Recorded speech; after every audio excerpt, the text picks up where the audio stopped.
Arbin, Triton, and Cly appeared ordinary neighbors, workers, friends, but behind closed doors, they were orchestrating a network of fear, control, and unimaginable crimes that Liverpool had never seen before.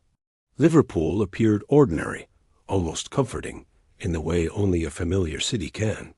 Morning light reflected off wet pavements, shop shutters rolled up on time, and the sound of traffic blended with distant seagulls near the docks. People walked with purpose, focused on work, studies, or errands, unaware that something dark was slowly settling into the routine of daily life. Nothing about the streets suggested danger. Nothing hinted that a pattern of hidden crimes was already taking shape. At first, the incidents seemed unrelated. A young woman reported feeling followed, but could not describe who it was. Another missed a shift at work and returned the next day, withdrawn and exhausted. A third stopped answering calls altogether and later claimed she had simply moved away. Each event was small on its own, easy to dismiss or misunderstand. In a busy city, unusual moments are often explained away as coincidence. Life moves fast and attention is short. Community workers noticed small changes. Shelters recorded a rise in distressed arrivals, yet details were unclear. Hospitals treated injuries that did not match the stories given, but paperwork moved on and questions were limited. Police logs filled with minor complaints, none serious enough to raise alarms. The system relied on clear evidence, and clarity was exactly what was missing. Fear had a way of blurring facts and breaking timelines.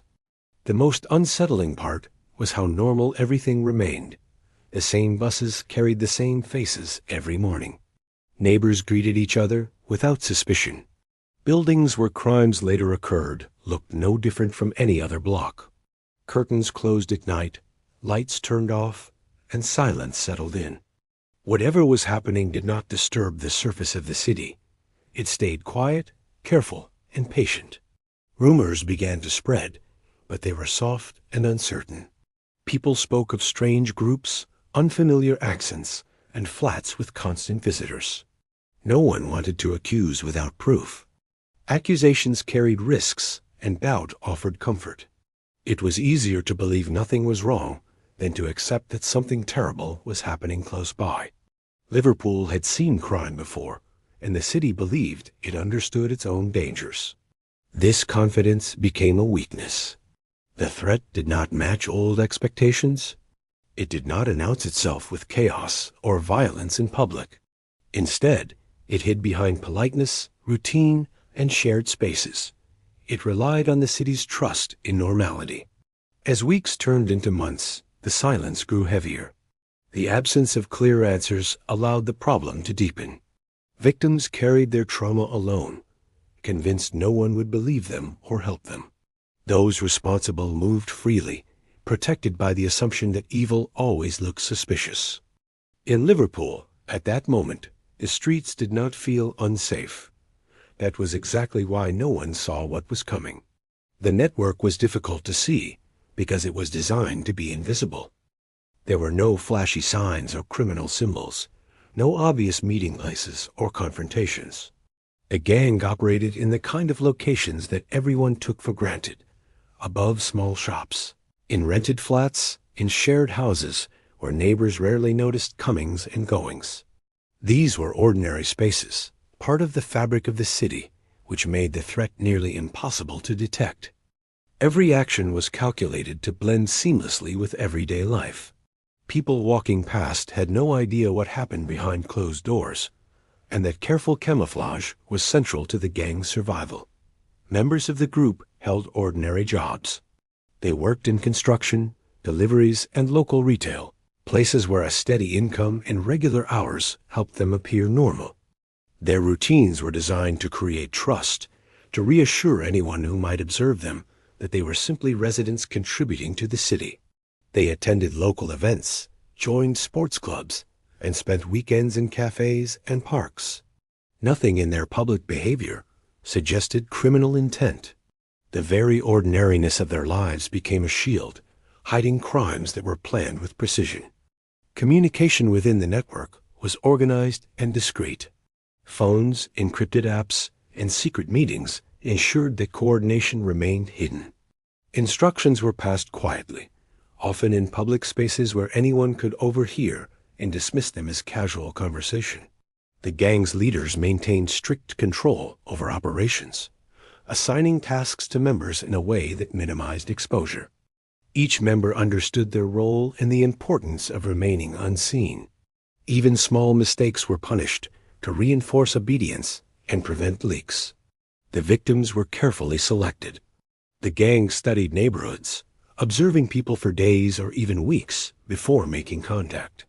Their target was often someone who appeared vulnerable, isolated, or new to the city. They would approach gradually, building a sense of trust, offering help or companionship. Once that trust was established, the cycle of control began. By keeping operations subtle, the gang avoided raising alarms while expanding their influence across different areas of the city. Each crime was isolated in appearance, but it fit into a much larger and disturbing pattern. Authorities struggled to make sense of the scattered reports. Incidents were logged individually, often by different departments, with no apparent connection between them. Complaints ranged from harassment to assault, yet the lack of clear links caused investigations to stall. The ordinary nature of the perpetrators' lives added to the confusion. Officers assumed someone living a normal life could not be capable of such sustained, organized criminal activity. This assumption allowed the network to grow quietly, confident that it remained undetected. Neighbors and colleagues often described gang members as polite, reserved, and helpful. They were the last people anyone would suspect, which became a key advantage. Every act of normality, from paying rent on time to greeting strangers on the street, reinforced the illusion of innocence. This careful balance between ordinary life and criminal activity made the gang almost untouchable. For months, perhaps even years, they operated in plain sight, leaving a trail that only later would be recognized for the dark pattern it truly represented. The network thrived because the city's very trust in normalcy blinded it to danger. Crimes were hidden within the mundane, unnoticed, and unconnected. The gang relied on that invisibility, knowing that most people never look too closely at what seems ordinary. In Liverpool, the city itself became both shield and accomplice, unaware that beneath its familiar streets and faces, an organized and ruthless network was quietly taking root. The lure was subtle but deliberate, crafted with patience and an understanding of human vulnerability. The gang did not rely on random attacks or brute force. Instead, they studied the city and its inhabitants, searching for those who could be easily manipulated. Bus stops, nightclubs, job centers, and university campuses became their hunting grounds. They observed for hours, noting behavior, routine, and weaknesses.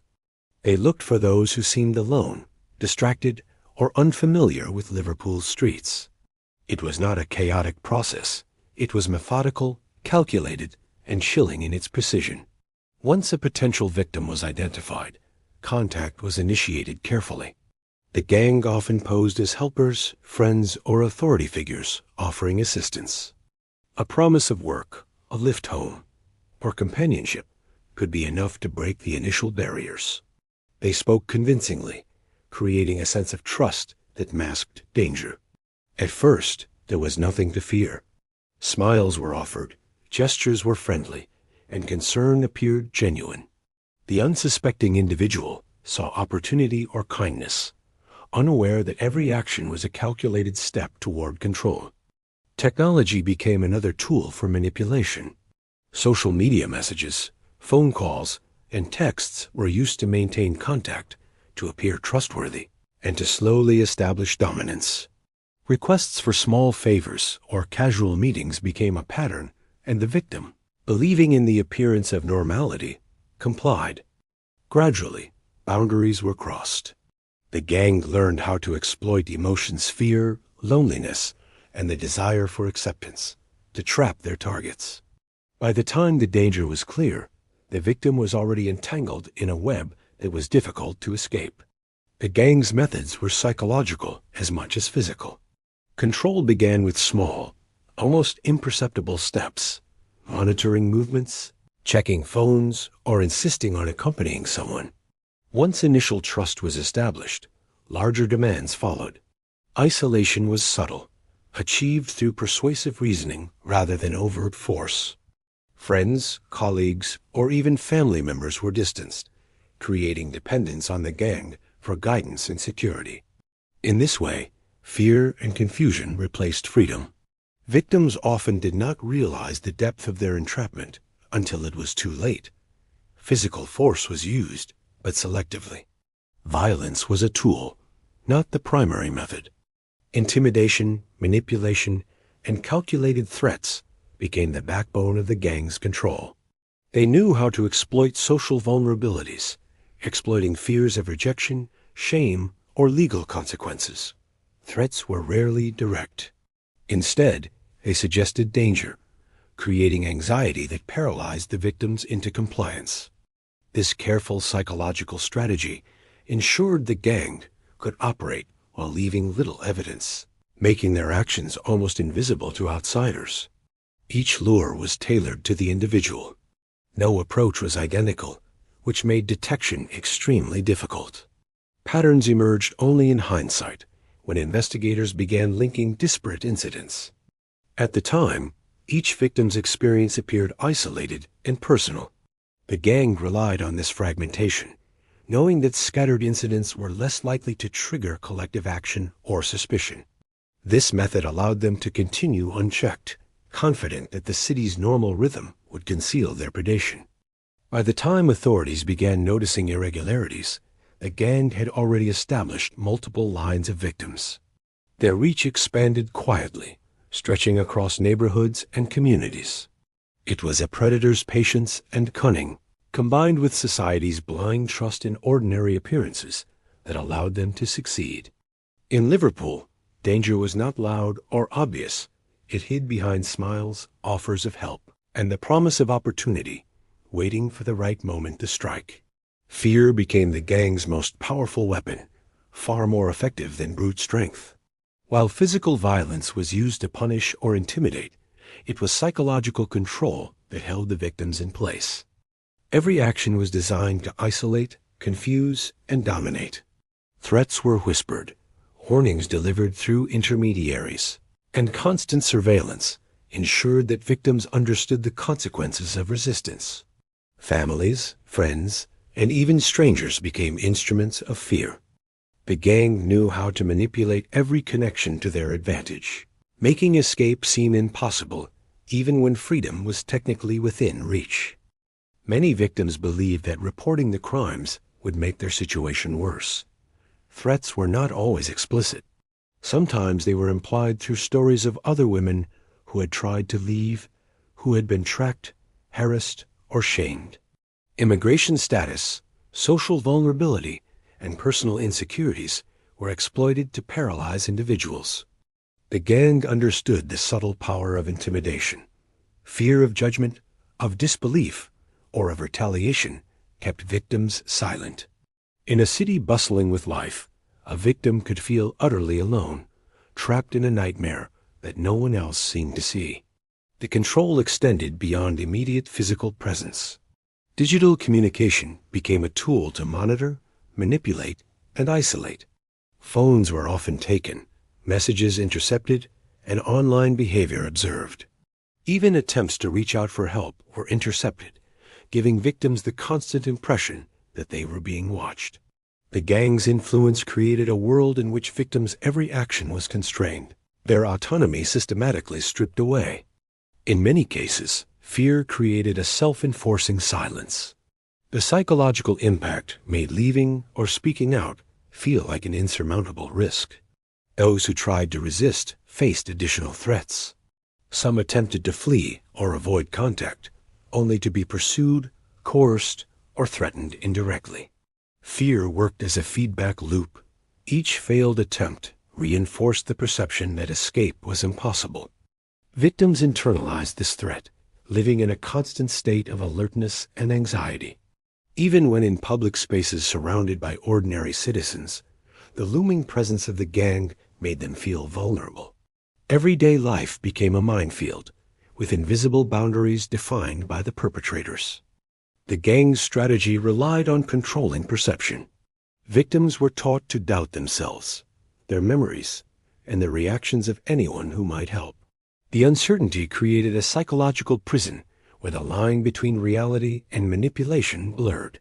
Survivors often described feeling trapped not only by physical circumstances, but by a pervasive sense of helplessness. They began questioning their instincts, their decisions, and the possibility of escape, reinforcing the gang's dominance. Fear also served a practical purpose for the gang. It maintained operational security. The less victims spoke, the less evidence existed, and the longer the crimes could continue undetected. Each unreported incident reinforced the gang's belief in their invincibility. Law enforcement, unaware of the full scale of the situation, treated each report in isolation, never recognizing the larger pattern. This careful cultivation of fear allowed the network to operate quietly, efficiently, and with near total control. By weaponizing fear, the gang ensured that victims were not only physically constrained, but psychologically dominated. Silence became survival, and compliance was a form of protection. The strategy was chillingly effective, leaving the city unaware that an organized and calculating threat was functioning within its borders. In Liverpool, the most dangerous acts were not always visible. They were hidden in the shadows of fear, quietly controlling lives one at a time. The first crack in the gang's carefully constructed network came unexpectedly, in a place where danger had never been suspected, a hospital. Routine visits for injuries or checkups began to reveal patterns that staff could no longer ignore. Nurses noticed repeated injuries that seemed inconsistent with the explanations patients gave. Bruises, cuts, and signs of restraint were documented, but the stories did not match the severity or location of the injuries. While each individual case could be dismissed as an accident, the sheer number of similar reports over time created unease. Something hidden and systematic was beginning to emerge, and it could no longer be ignored. A nurse who noticed these anomalies began quietly collecting notes, comparing patient histories, and reviewing the timeline of incidents. Certain details stood out: young women arriving alone, with minor yet unusual injuries, often leaving before a full assessment could be completed.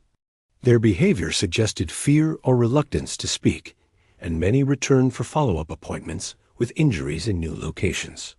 On the surface, the hospital treated ordinary ailments, but the underlying signals hinted at something more sinister. At first, management hesitated to act. Cases were scattered, documentation was inconsistent, and each patient's account seemed isolated. Yet the nurse's persistence led to a small internal review. Records were cross-checked, names and addresses compared, and a troubling pattern became visible. Incidents that appeared random were linked by location, timing, and the nature of the injuries. It was the first time a coherent picture began to form. What had once seemed like isolated accidents now appeared to be part of a deliberate, predatory pattern. This discovery prompted involvement from a small, dedicated team within the hospital and eventually the local authorities. Investigators began to review months of medical records, police reports, and community complaints. Each connection revealed a previously hidden network of victims, all targeted in ways that were frighteningly similar. The gang had operated under the radar, relying on fragmentation to remain invisible. The hospital's intervention provided the first point of coherence, allowing investigators to connect cases that had previously been seen as separate incidents. What shocked officials most was the sophistication of the operation. The gang had avoided detection not through luck, but through careful planning. Crimes were designed to appear isolated, victims were manipulated into silence, and locations were chosen for convenience rather than obvious secrecy. This meant that even in a city with active policing, patterns were difficult to detect. The hospital's intervention acted as a lens, focusing attention on small signals that had previously gone unnoticed. As the review deepened, investigators discovered that the network spanned multiple neighborhoods, with victims who had no obvious connection to one another. The gang's reach was extensive, and its methods were systematic. Every discovery revealed the scope of control and manipulation, highlighting how deeply the network had embedded itself into the ordinary life of the city. The first crack marked the beginning of awareness, the moment when the invisible became visible. It was not loud or dramatic, but quiet and methodical, just like the crimes themselves. From that point, investigators began to see the threads that connected individual suffering into a larger, terrifying pattern. What had been hidden in plain sight for so long was finally starting to be understood, and the city would soon awaken to the reality of the danger that had been lurking among them. The truth revealed itself slowly, like a shadow gradually emerging from the darkness. Surveillance, observation, and careful investigation began to uncover the scope of the gang's operations. What shocked authorities most was not just the scale of the crimes, but the fact that the perpetrators had lived openly among the city's residents for months, even years, without raising suspicion. They shopped in local markets, attended community events, and used public transport like anyone else. Their lives were ordinary on the surface, a calculated facade that allowed them to operate undetected.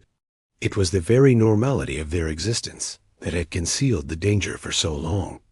Investigators mapped locations connected to the gang flats, shared houses, and rental properties where crimes had taken place.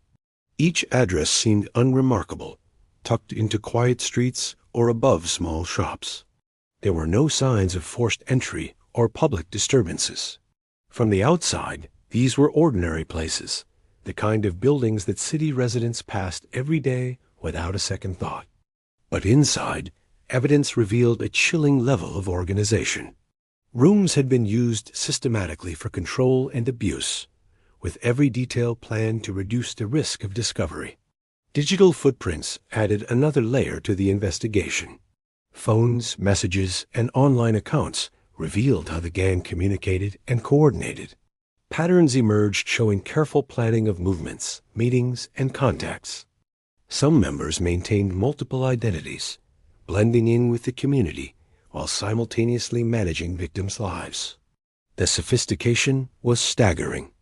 Law enforcement realized that the gang had not simply been hiding, it had been manipulating appearances, to such a degree that the city itself became a shield for their crimes. What made the operation even more terrifying was its proximity to ordinary life. Schools, playgrounds, markets, and busy streets were often only a short distance from locations used for abuse. Neighbors, colleagues, and passers-by could have been mere steps away, completely unaware of what was happening behind closed doors. The gang had perfected the art of hiding in plain sight, using familiarity and routine as camouflage. The very trust people placed in their neighborhoods and routines had been weaponized against them. Surveillance footage and witness reports began to show the gang in motion.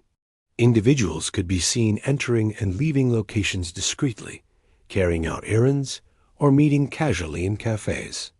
Nothing about their behavior drew attention, yet each small action was part of a larger, calculated pattern.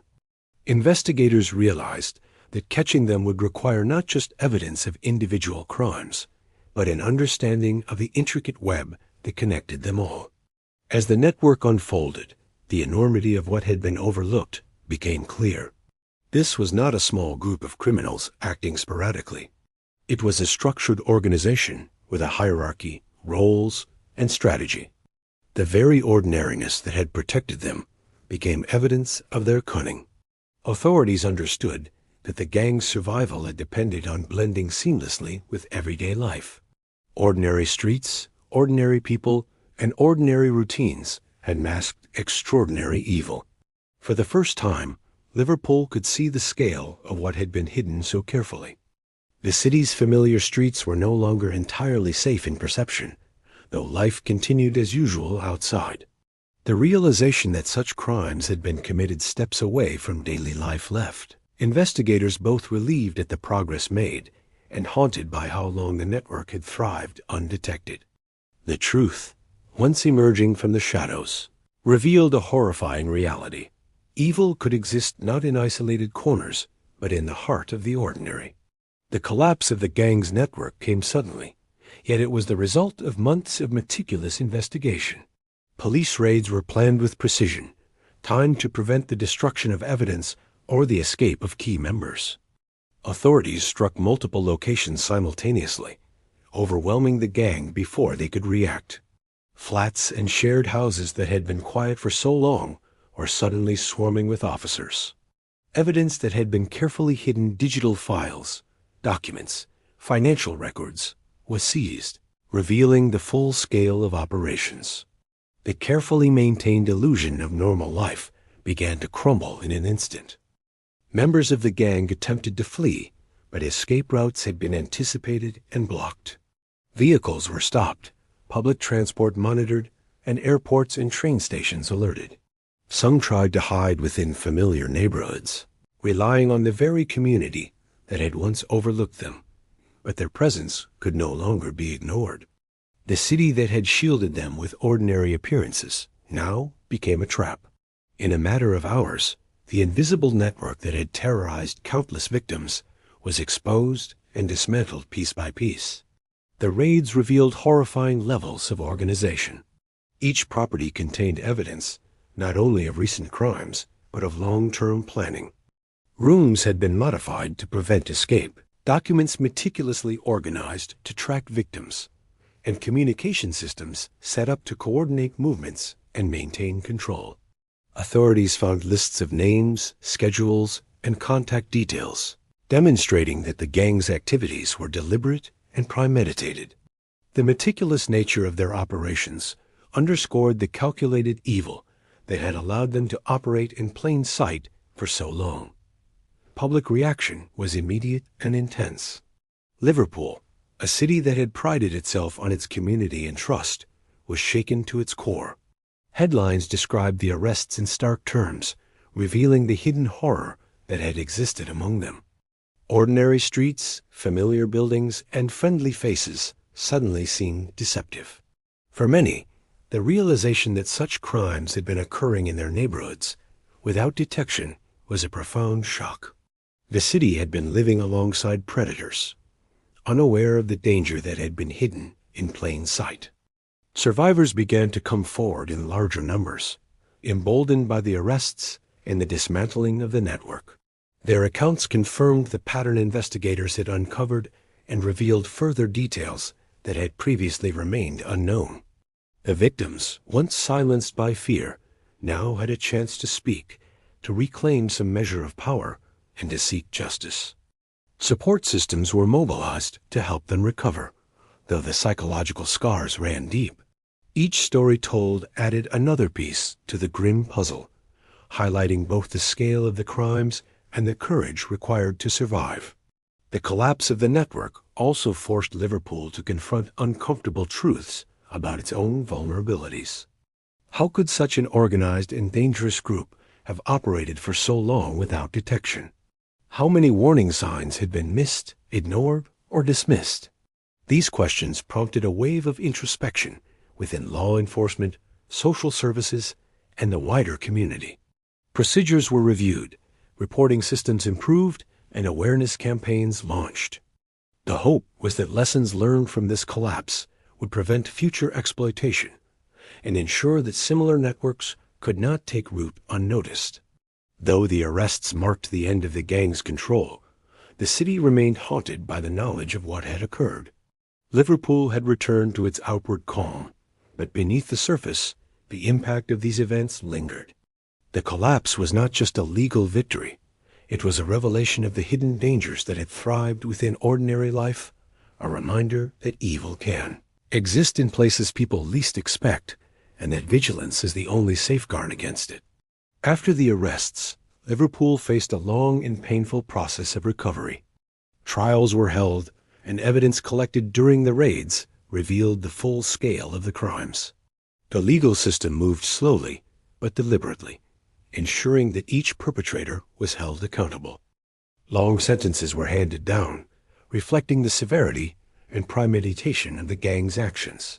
These judgments offered some measure of justice, yet they could never erase the trauma endured by the victims. Survivors began to receive protection and support, slowly rebuilding lives that had been controlled and manipulated for months, sometimes years. The aftermath forced the city to confront uncomfortable truths. For so long, these crimes had gone unnoticed, hidden behind ordinary routines and everyday life. Communities questioned how such calculated evil could exist in plain sight. Neighbors, coworkers, and friends wondered how they had missed the warning signs, reflecting on small details that now seemed ominous. The realization was unsettling. Sometimes danger is not loud, dramatic, or obvious. It can thrive quietly, disguised as normality, relying on the trust and inattention of those around it. Support services became a crucial part of the recovery. Social workers, psychologists, and charities worked tirelessly to provide survivors with the tools to heal. Counseling sessions addressed not only the physical trauma, but also the deep psychological impact of fear and manipulation. Many victims faced years of anxiety, shame, and mistrust, requiring ongoing assistance to regain a sense of safety. Communities were encouraged to offer understanding and vigilance, reinforcing the idea that protection could come from collective awareness as much as from law enforcement. Public awareness campaigns highlighted the warning signs of exploitation and abuse, teaching citizens to recognize subtle forms of coercion and manipulation. Workshops and educational programs were introduced in schools, community centers, and workplaces, aiming to prevent similar networks from forming. Liverpool, scarred but determined, sought to turn tragedy into a lesson for the future. The city learned that vigilance, awareness, and a willingness to listen could be powerful tools against hidden threats. At the same time, survivors' courage inspired broader conversations about justice, accountability, and resilience. Their stories, once silenced by fear, became powerful testimonies of survival and resistance. Each account reinforced the message that predators rely on silence and isolation to thrive, and that speaking out is a crucial step in dismantling abuse. The city slowly began to acknowledge the depth of the trauma endured, while also celebrating the bravery of those who came forward despite fear. Despite the convictions and support systems, Liverpool remained changed.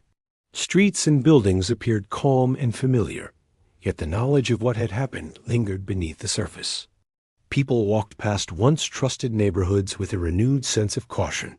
The city had learned that appearances could be deceiving, and that danger sometimes hides behind the ordinary. That lesson, though painful, became a guiding principle for a community determined not to repeat the mistakes of the past. The story of the gang and its victims became a symbol of both warning and hope. Evil had existed in the city for a time, thriving by blending in, but it had been exposed, confronted, and ultimately defeated. Survivors began to reclaim their lives, and the city began to heal. Liverpool would never forget the danger that had lurked in plain sight, but it also learned that awareness, courage, and community could turn even the darkest chapter into a story of resilience and recovery.